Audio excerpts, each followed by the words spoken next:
Welcome back to Ask an Addiction Specialist. I'm happy for you to join us today. I'm Bob Weathers, and this is my friend Odie Martinez. We're here today to host a conversation about addiction recovery, and really appreciate your joining us.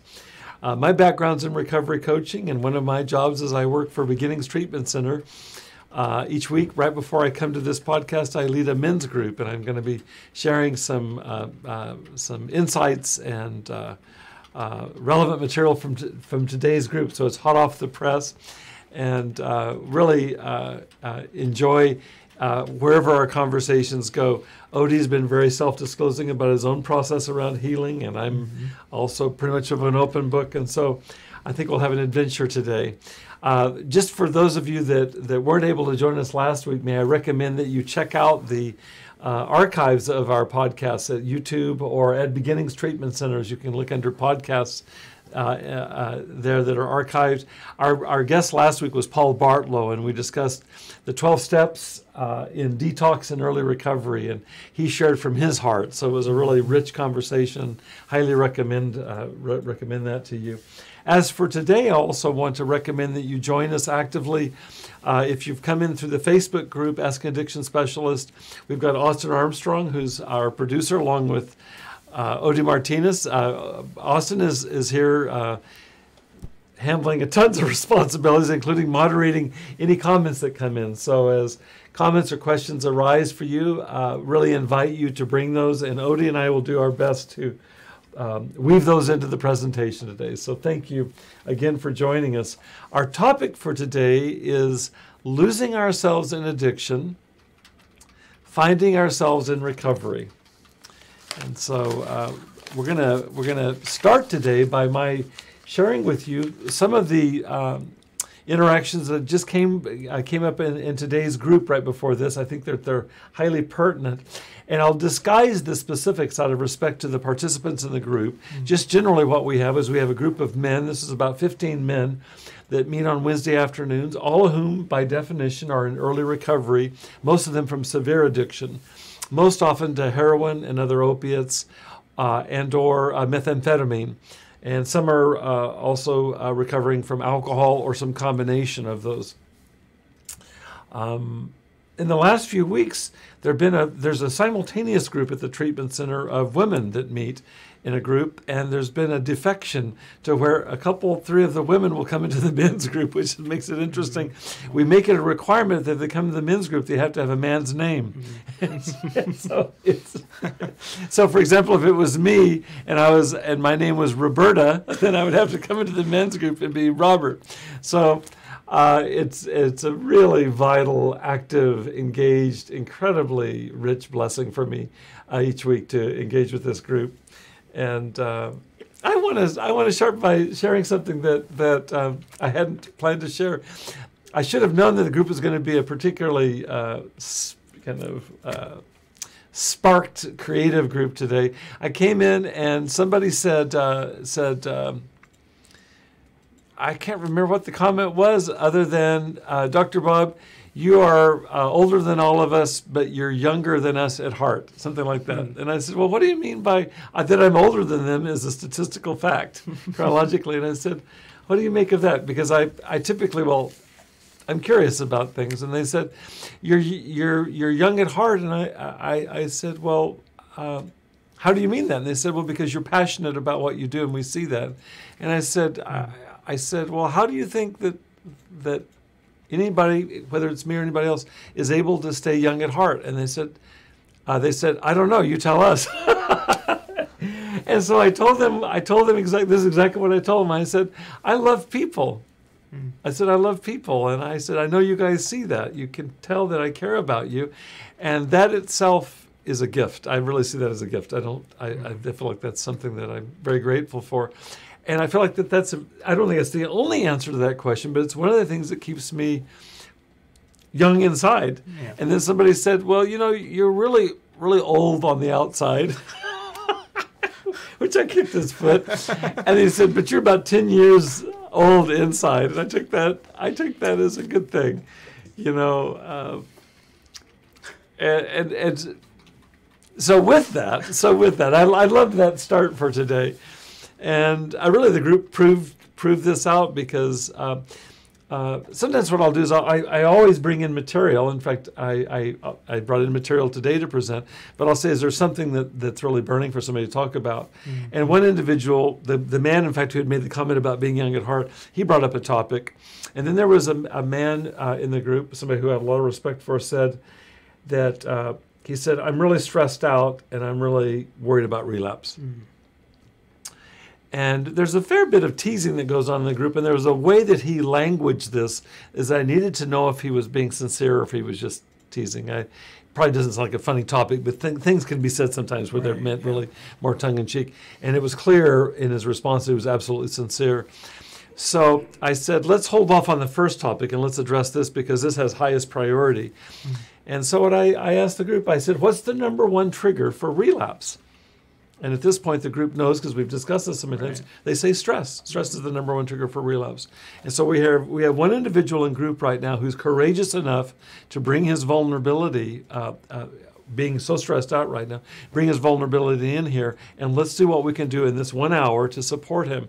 And that's what we proceeded to do for the hour. So it wasn't just me expressing concern or care or love for this individual. There were a number of people in group, in fact, a couple of people who have rarely spoken in group that really stepped up to the plate. I was deeply, deeply touched by people's support for him in very, very practical ways. I'm bringing this in because I think it sets up the conversation that you and I can have, Odie, around addiction and recovery, and does it in a way that I think it makes it real and also gives you a sense of how high the stakes are. I want to just jump ahead and I'll give, this is a spoiler alert. At the end of the group, this man stood up and gave me the biggest hug.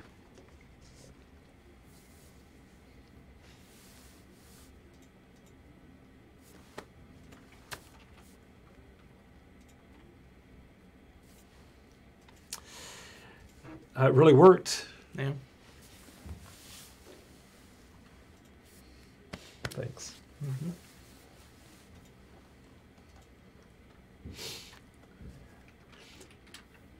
This is not somebody who's prone to saying what he said to me. He says, Dr. Bob, I really appreciate you. And then we did this. Fist bump. What do you call that? A fist bump. A fist bump. We did a fist bump. That's how old I am. I don't even know what that's called, but I did it.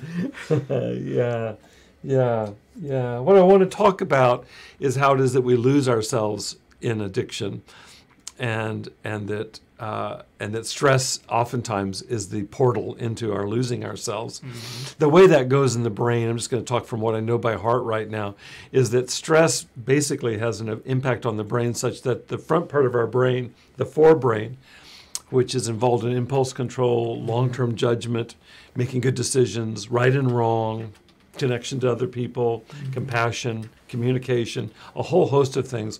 All of those functions are part of the forebrain, and there's enough research now with brain scan technology to suggest that when you or I get stressed, what happens is the forebrain shuts down.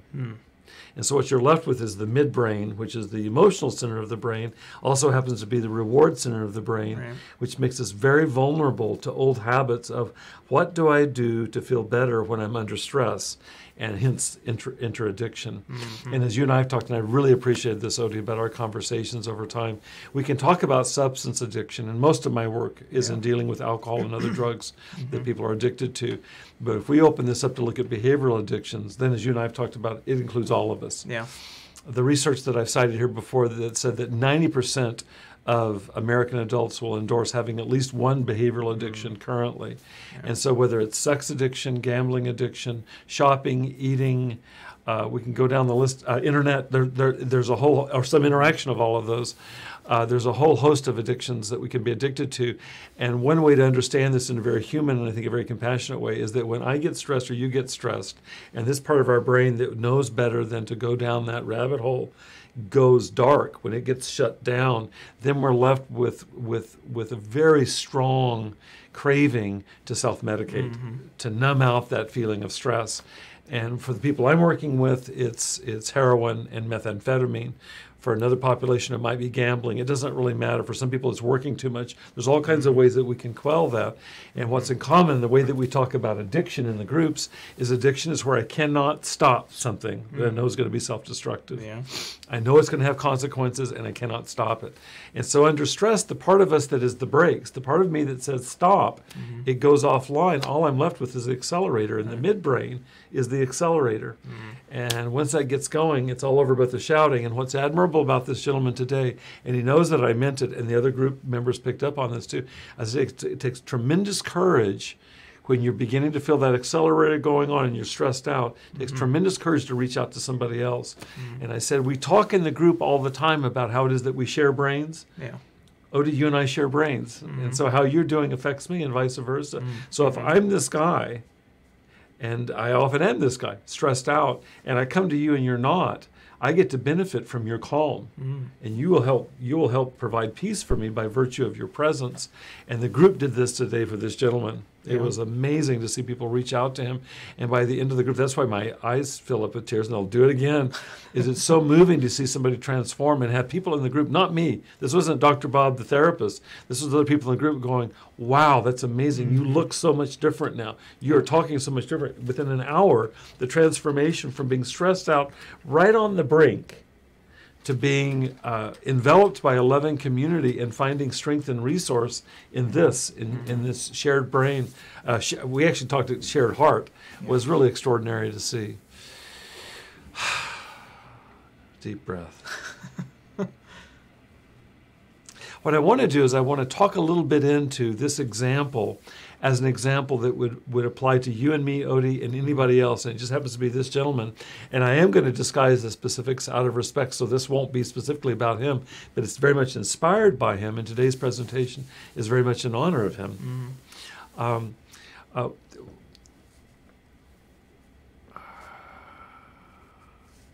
I asked him, I said, what's stressing you out right now? And if I ask a group of men what's stressing them out, it's almost always some combination of my relationships, oftentimes to a partner. Many of them have children. My relationships, one man in the group, it was his parents. So it's relationships that stress us out. Another thing that stresses out the men that I meet with oftentimes is some combination of work-related stresses and finances, those two, so work and relationships.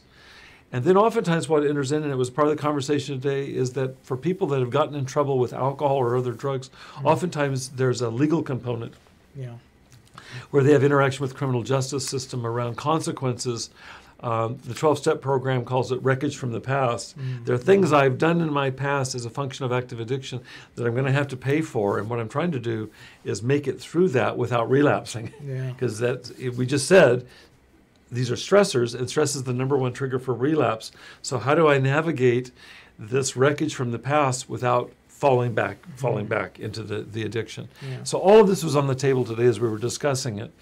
And one of the things that was brought up in the conversation, and I'll just say this more generally, is that you and I have talked about it here with your relationship, for example, to your wife, and mine to my wife and to my daughter, is that to the extent that we've let down people, there's a lot of shame that can attach to that. I feel really bad about that. And so this individual, as well as the group surrounding him today, acknowledged that a huge stressor for him was feeling bad about what he had done. And about halfway through our hour together, I just asked the entire group, so now I could talk about it. I asked the entire group, I said, how many of you have experienced feeling like when you're on the cusp of something good? This man has been in recovery now for some time. He's on the cusp of really getting his life back again. How many of you have experienced right on the cusp of something good feeling like you don't deserve it? And I was amazed because it started with like you and I in the back of the room raising our hands. And then over time, the entire room raised their hand.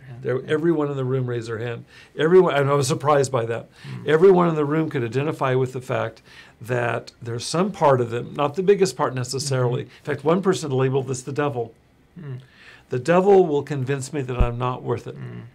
And I thought you could, that works. Is that you're really in this tug of war between God, who forgives and loves you, and the devil, who would like you to think that you're not worth being redeemed, Right, not with yeah. being saved.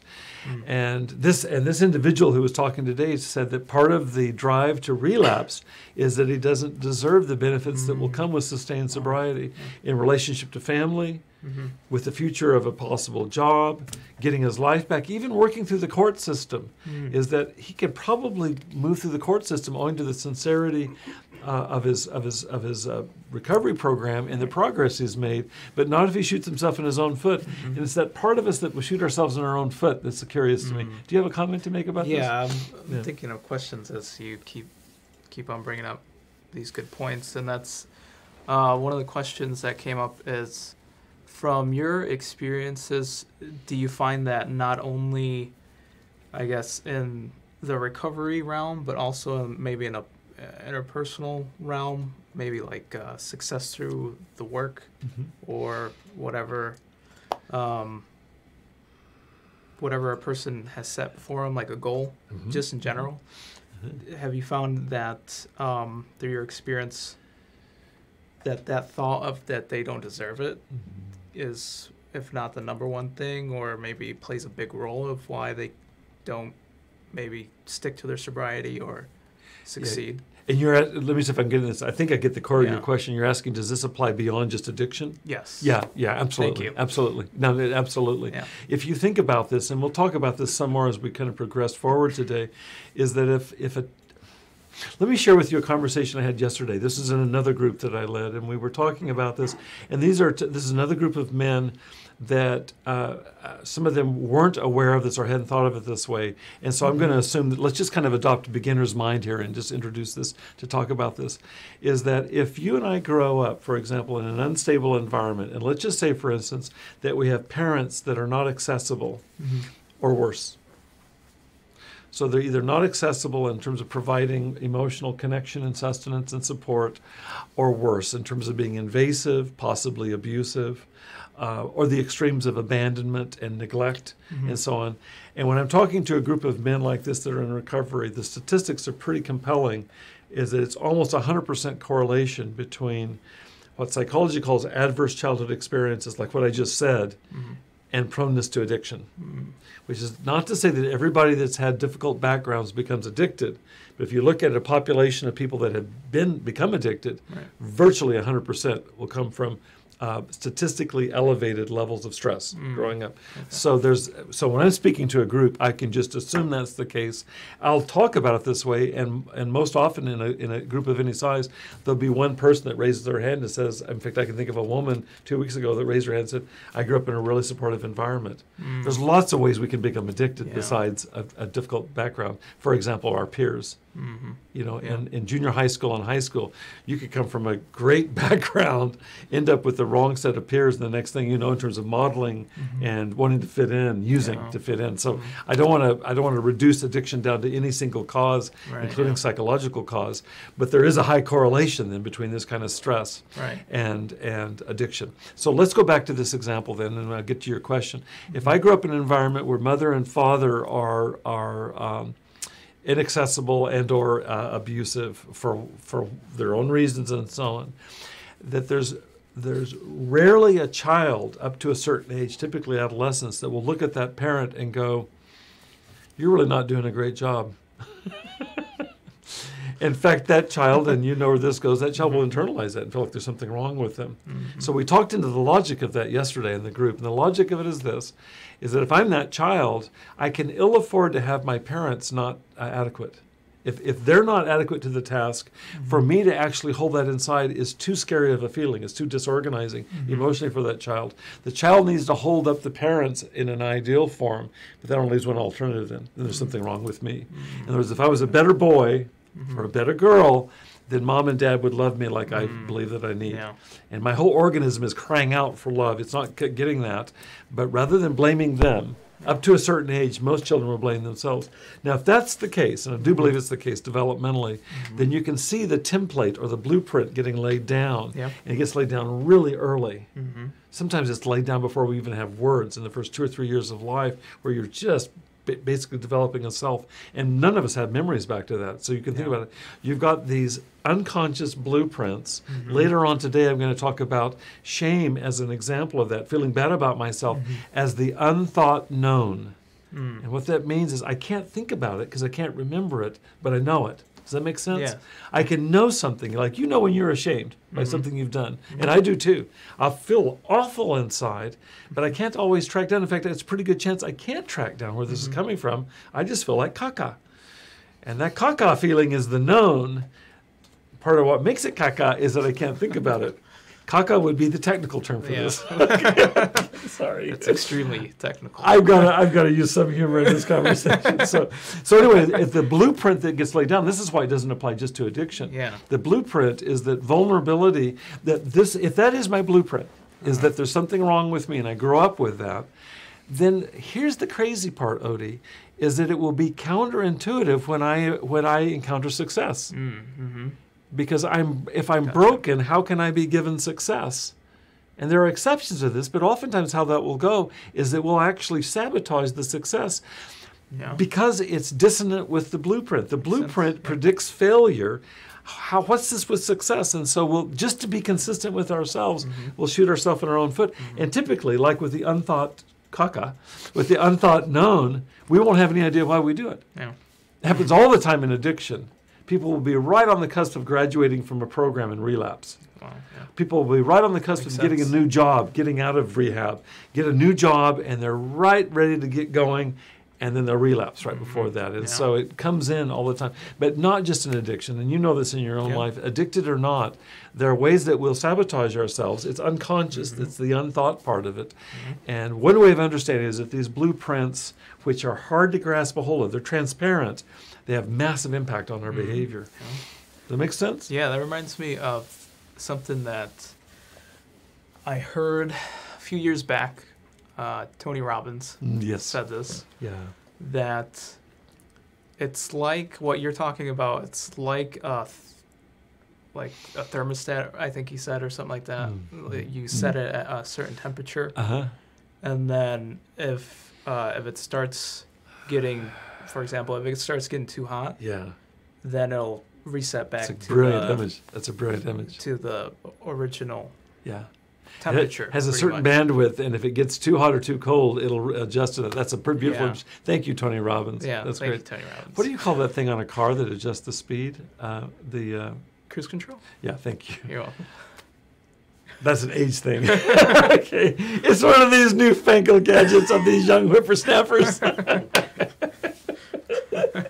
Cruise control, it's only been around for about 30 years now. Just about 30.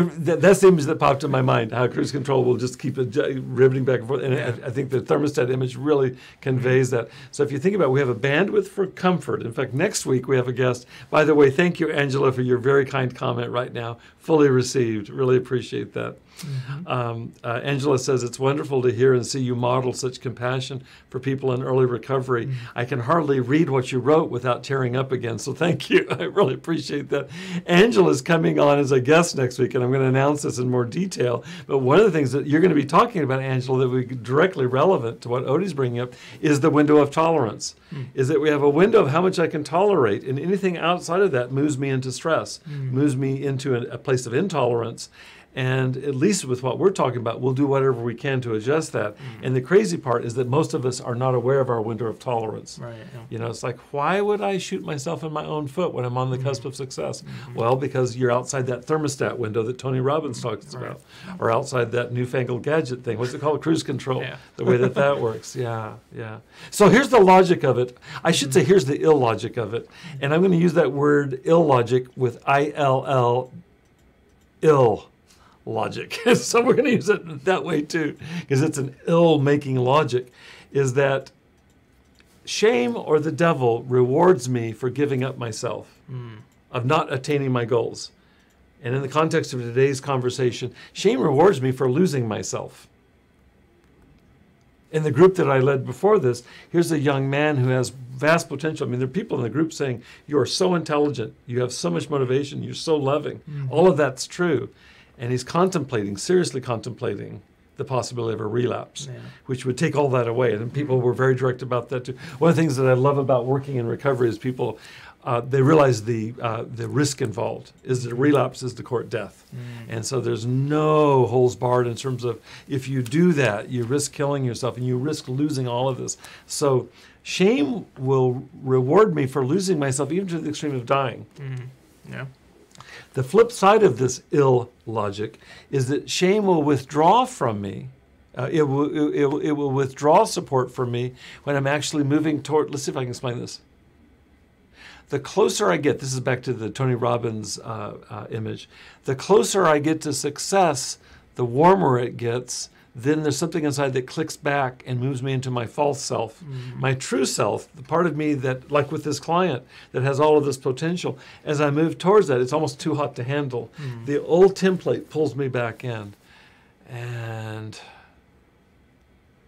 if that was the end of the story, it'd be pretty hopeless. The good news, and this is why I teared up earlier, is that when you huddle in a group, like for example in your church group, when you have support for your forward movement or you're deepening yourself and so on, we can actually do more in the context of the collective in terms of support. I saw that happen today in an hour. Yeah. This guy was really frail and wavering, and he was reminded by a number of individuals in the group who know him way better than I do, and I feel like I know him. He was reminded of who he was, and he was supported. His true self was shored up so that he could manage that heat. It's almost like, I don't know the image from Tony Robbins, it's almost like the thermostat goes up then. You're adjusting the thermostat to include, maybe it's the bandwidth is opened up.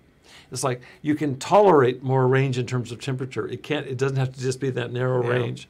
And it's like it takes a village. Today it took a village to expand this guy's bandwidth such that he could be with the possibility of success, also be with his stress and not feel alone. It was really extraordinary to see the transformation. So shame will pull me away from my true self, and it actually rewards me for being false to myself. And I think the central image I have of that is addiction. Yeah. Is that my addiction seduces me, lures me into believing that it's gonna solve all my problems. And actually what it's doing is it's taking away from my destiny, from my true self, from God. However you understand that. Right. It's taking me in the wrong direction. That's where it's the great deceiver. Yeah. That's where it's the great deceiver.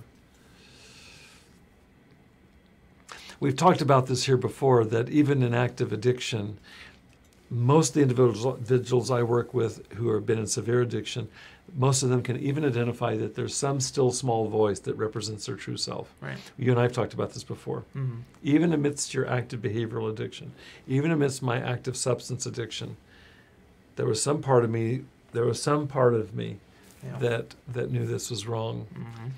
But as soon as I moved close enough to the edge, I'd lose traction with that. I couldn't hang on to it. And then soon enough, it would be a distant voice, and it wouldn't have any sway anymore.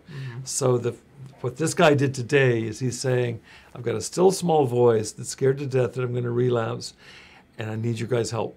And he asked for it, and he got an hour of that from a group in a very concentrated way, and he left really supported. And the good news is he left not with that group, but after the group, it was really conveyed that after this group, people are going to rally to support him. So it isn't just 1 hour. It's the next 24 hours and the next 48 hours. And the next days, the next weeks, as he gets to solidify. And so that's incredible to see people rally around him like that. So that still small voice was crying in the wilderness, and he was courageous enough to do that, and the group responded. The group responded. That's great.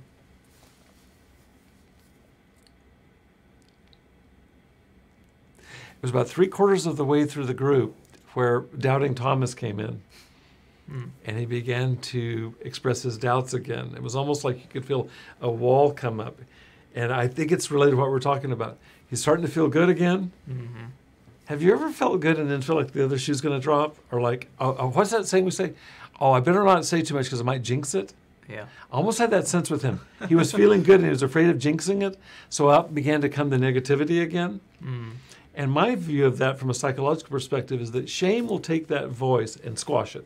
And I feel like that's that old blueprint coming in, or to use Tony Robbins' image, as the temperature going like this back again.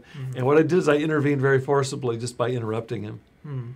I didn't want him to go any further down that. I wanted to just stop that and let's open back up to more feedback. And so rather than him going into that kind of monologue, I stopped him, and then other people began. The last 5-10 minutes of the group were other people sharing their support for men ideas. And I'm sure that he could have spent the last 5 or 10 minutes talking about his fears again. But I didn't want to support that. There's a time and place for that. But when you're right on the brink like that, to go down that alley is basically to activate the midbrain, is to activate the stress again. And I feel like it'd be one step forward and one step backward, exactly. Yeah. I didn't want to take a step backward. Does that make sense? Yeah, perfect sense, yeah.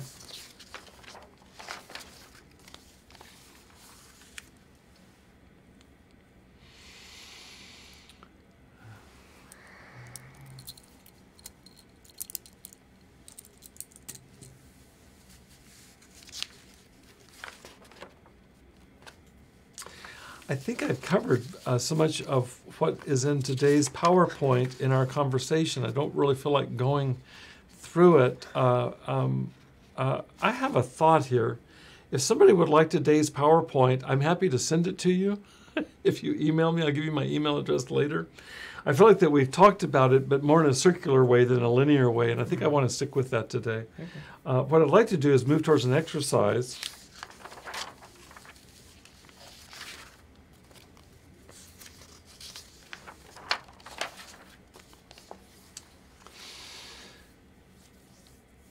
And you and I are going to address this exercise too.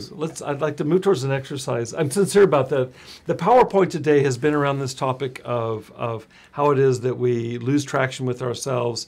And I really like the way that we've gone with this idea of a blueprint or a thermostat. And I actually feel like that's stronger. And I think my PowerPoint is expressing that. But I think less in such powerful metaphors. I actually prefer the metaphors that we've come up with. So we've been describing a vicious cycle, is that where I actually, the deceptive part of me, the addictive part of me, promises reward as long as I desert myself. Mm-hmm.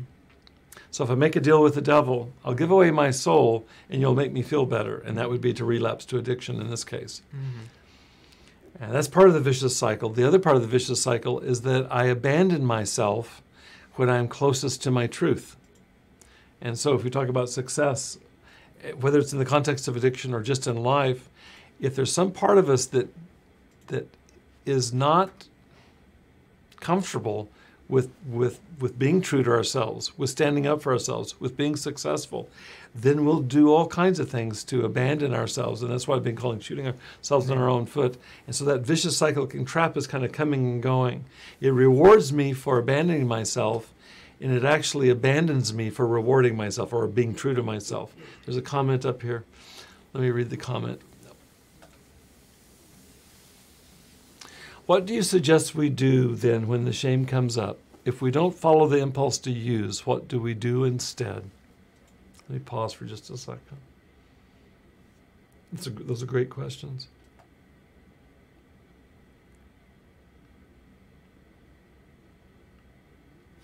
I want to answer that question, but I want to answer that question, if it's okay, right after we do an exercise, and I will come back to that, and I will come back to that. The question again is, what do you suggest we do then when the shame comes up? If we don't follow the impulse to use, what do we do instead? Let's roll it back just a little bit, and let's examine, first of all, how this goes for each one of us individually, and Odie and I will discuss this as well. Mm-hmm. There's a two-part exercise here, and then we're going to address possible remedies, which is what this question moves towards. I'd like you, first of all, to think of, and if you have a pencil or paper handy or a tablet, I'd like you to journal an instance of when you have a time that you've deserted yourself and felt reward in that. I've been using the metaphor of addiction because it's such a powerful one, is that in the face of anxiety, rather than standing up and moving through that, I'll move into a short-term solution, which is to relapse to the addiction, which basically vanquishes everything I've done. So that's the self-desertion. I've deserted myself for the sake of short-term relief or self-medication. Mm-hmm. And can you think of an instance where you've done that?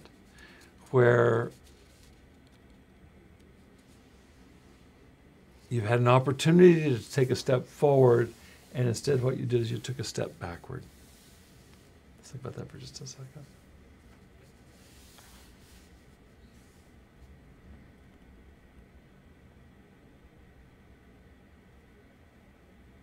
I want to add a postscript to that, and it just occurred to me right now.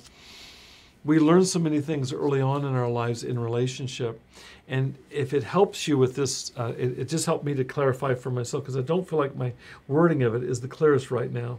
It's tricky to talk about something that's the unthought known. Mm-hmm. It's tricky to put this in words, because the fact is most of us have a hard time putting these things into words. We see through the blueprints. We don't really see the blueprints there. We see right through them. Have you experienced a loved one in your life being uncomfortable when you succeed and instead rewarding you when you fail? It's an odd thing to ask, but if you have that experience where you were rewarded for regressing or staying stuck or actually taking a step backward, what we're calling self-desertion, if that helps to think of it, maybe you can think of a time in your life where some significant other, it seemed like they were rewarding you for going the wrong direction. Think about that for a moment.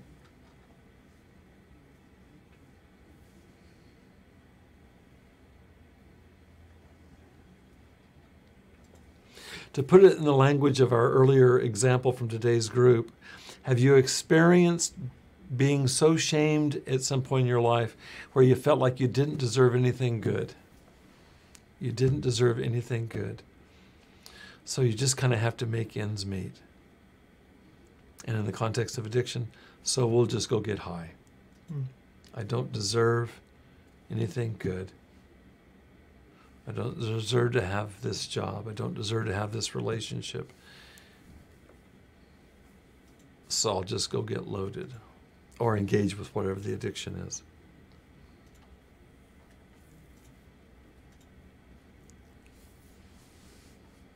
And it's very closely related to it, but I want to ask a second part for this journaling exercise. And it might be that these overlap for you. Can you think of a time where you have succeeded? You have got the job interview. You do have the date with the beautiful man, the beautiful woman.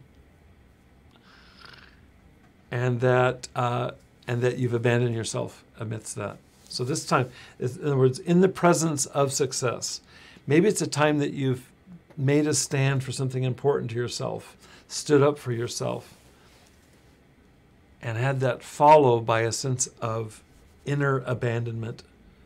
To put it in a different language, felt ashamed of yourself. It's very closely related to the first one. In either case, it's that I don't deserve success or I only deserve failure. I only deserve the crumbs under the table. That would be my addiction. I don't deserve the real thing. And if I do get the real thing, then I do something to foul it up. Because after all, who am I? Right. That type of thing. Yeah.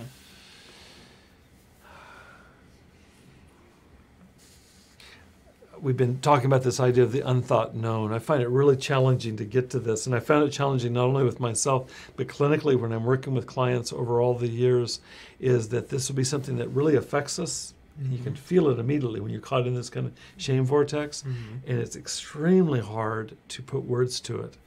I think it goes so deep. Psychology says a couple things about shame. One is that it's primarily rooted in pre-verbal development. Shame is one of the earliest emotions for an infant, long before they have words.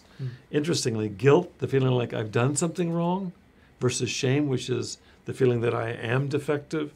Guilt comes on later. Guilt comes on after words. Shame is actually precedes that developmentally. So it's early developmentally. And the other piece that comes out of psychology is that shame is the most stressful of the negative human emotions.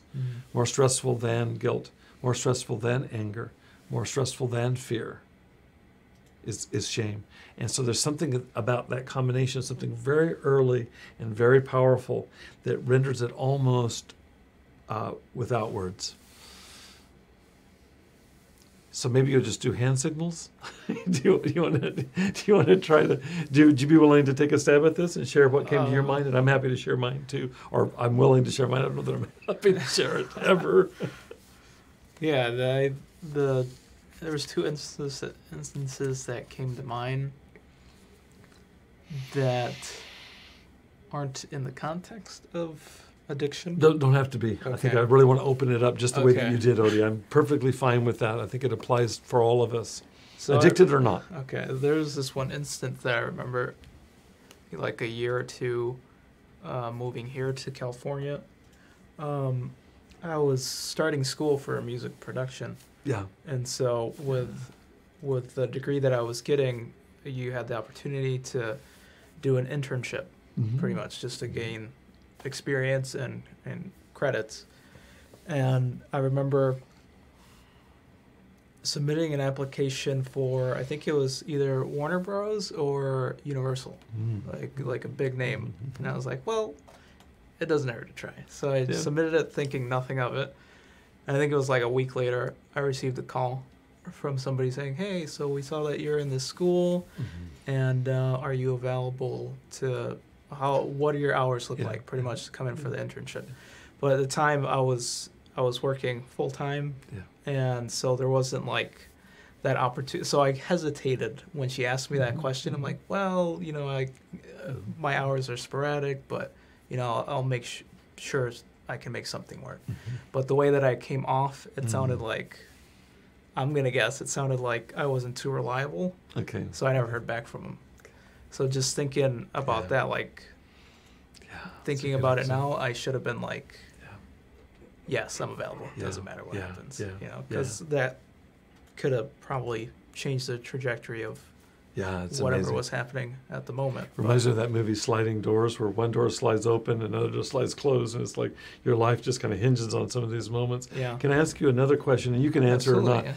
Do you have a sense for you, Odie, knowing yourself, do you have a sense for you what might have informed that kind of tepid response? You didn't respond strongly, and you regret it, I can tell. Afterwards, but do you have a sense, again, kind of talking into that unthought known, do you have any sense of the blueprints?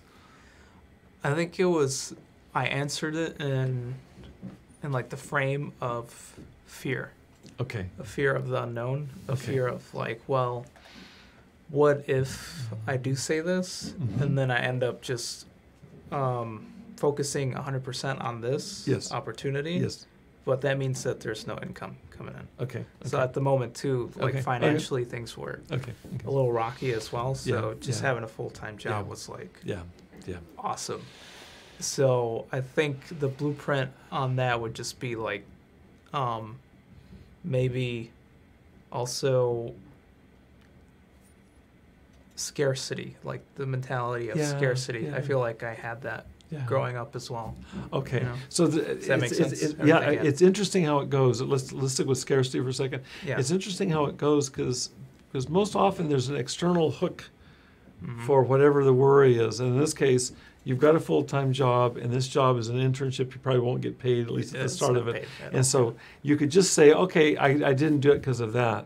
But you just said something interesting, is that I also came to this with a scarcity template or blueprint from my life that in addition to the circumstance, which would be very challenging and would be justifiable. You could say, no, like that.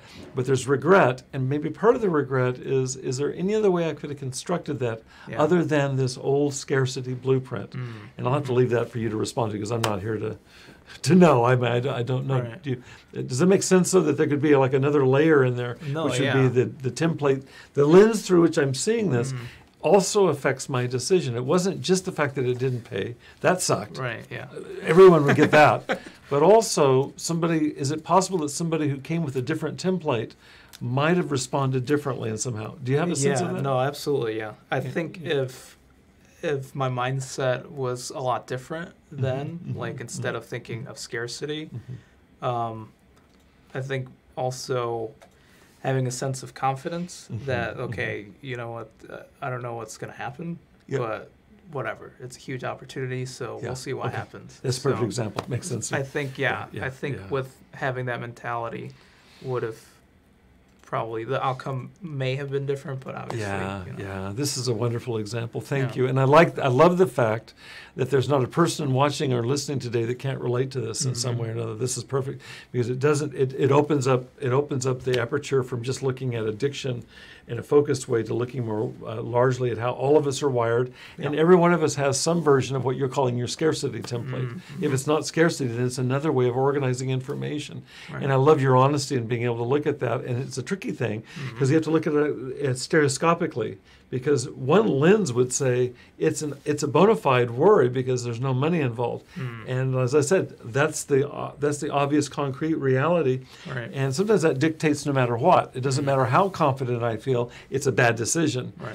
But I love how you're also introducing the possibility that there might be another factor here, which is the subjective template, and that somebody coming in with more confidence might have been able to I have to tell you, looking at you right now, I don't know how many years ago was this? Yeah. A few. 6.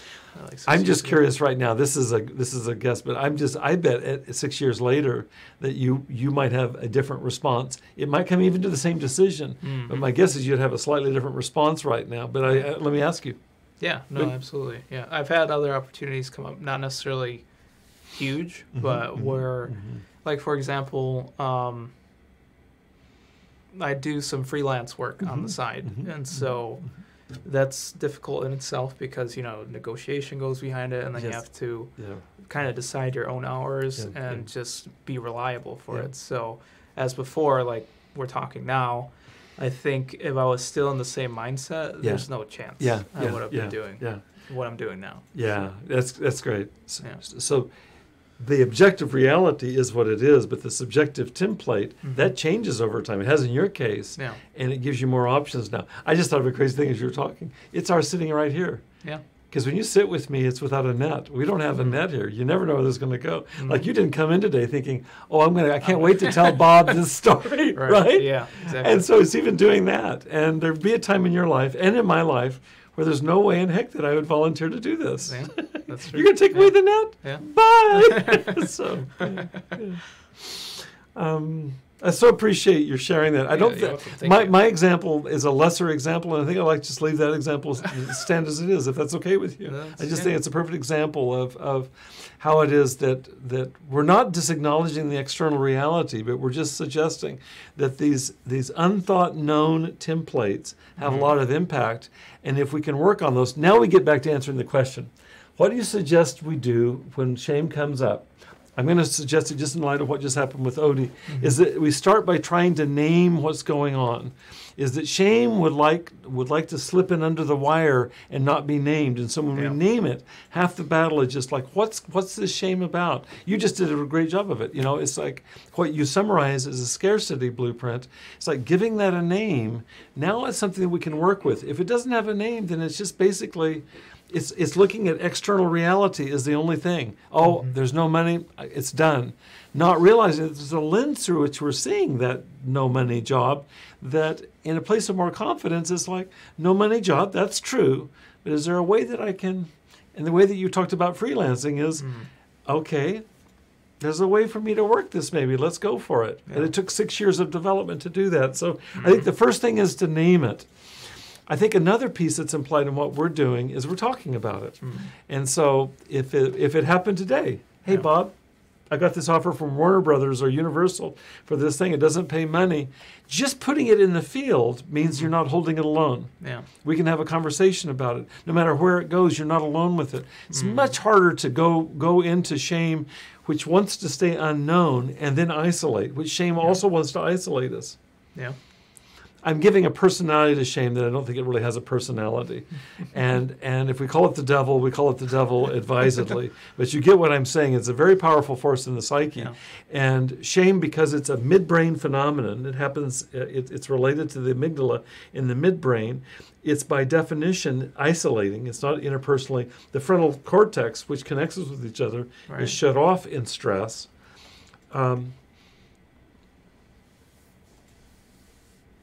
And it kind of knows one solution, some kind of concrete solution, which is shame is a, we've talked about it, it's a freeze response. Angela, who's coming next week, will talk about this even more. It freezes us in our tracks. You won't take the job. I won't take the job. I mean, we both have examples of it in our lives. I won't take the job. And then I'm left with the feelings of that, and it makes me more vulnerable to trying to deal with the stress some other way that's less adaptive. So rather than risking with a job that doesn't pay money, I'll go home and engage in my addiction. Yeah. As just one possible solution to that.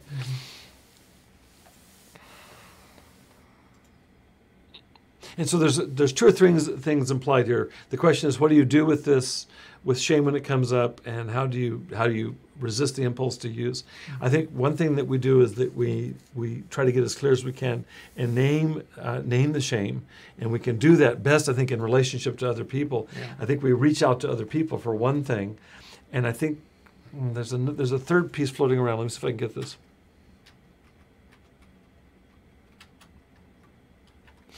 It's something that I did yesterday in a group that I led. Is that I recommended that people come up with lists of alternatives to their standard go-to response, so that when you have that deer in the headlights kind of freeze response, or I have that, what can I do besides retreating, and especially in the case of addiction, retreating to my addiction? And so people talk about, one man yesterday in the group said, I spend time with my kids. It moves me out of the shame to be with my kids. Another person talked about his partner, moving the relationship to his partner. Another person talked about, this is somebody who loves racing, motorcycles. Just shift the energy by doing something physically that's rewarding. I know that for me, one of the best things that I can do when I'm vulnerable around shame is to move into some kind of creative expression. For me, it's typically through music, especially through drumming for me. It's impossible for me to move into that creative flow and stick with the shame. There was a piece in the group today also that somebody mentioned. I want to mention this in response to this question. And there's another question or comment I'll get to. And we're going to wind down here in just a moment. Is that there was a man sitting to my left who said, it's a time to really take stock when I'm feeling really vulnerable to shame, taking stock for what I'm grateful for. And so and this man was looking at the individual who opened the group today by talking about being vulnerable to relapse, and began to tell him all the things that he saw in him that he should be grateful for. Grateful for his progress and recovery, grateful for his intelligence, grateful for his integrity. Went down a whole list of things like this. And this guy began to beam.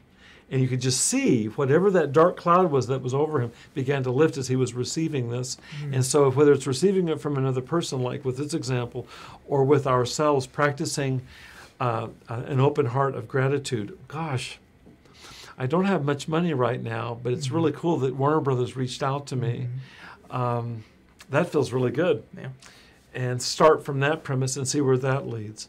And so I want to throw that in there. There's a whole bunch of other things we probably include, but I feel like the two keys Odie has modeled today, one is to name it the way that you did very helpfully, and the other is to share it. To share it is to move out of isolation. Yeah.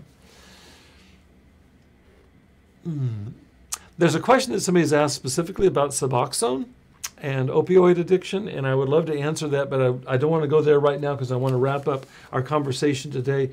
What I'd like you to do is send that question to me, forward that to me, and I'll respond to you. Very happy to respond to you through email. And so if you have a way, either through email or through the Facebook group for me to respond, I'll do that. Thank you. While I'm thinking of, we had a specialist 3 weeks ago, Cheryl Bildner from New Hampshire, who specializes in medication-assisted treatment, and I recommend you to check out that podcast too. That was, I think it was 3 weeks ago now. So let me recommend that you check out that podcast. It's well worth looking at. But I'm also happy to respond to you. And if it's okay with you, I might link you to Cheryl Bildner. There's one thing I want to finish with today. And it's meant to affirm what we just talked about, Odie. Thank you so much, Odie. Yeah, you're welcome. It's meant to affirm what we talked about here. As we wrap up each session, we talk about that there's hope, and there's hope here. It feels like to me, in our rediscovering our deepest selves, our truest selves in our lives, not just in addiction recovery, but in our lives. And what Odie just shared is that 6 years later, he has confidence on board that might be enough to get them around the corner if this opportunity were to come up again. I don't think you should be voicing this to Austin here because he'll get all paranoid that you're going to leave.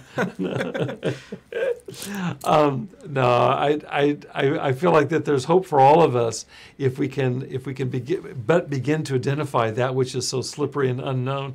And I want to read a poem that came my way this week that has to do with this transformation for something being where we're blindsided by something, like you didn't anticipate this 6 years ago, right, and it came and it was very inconvenient. I really get all of that.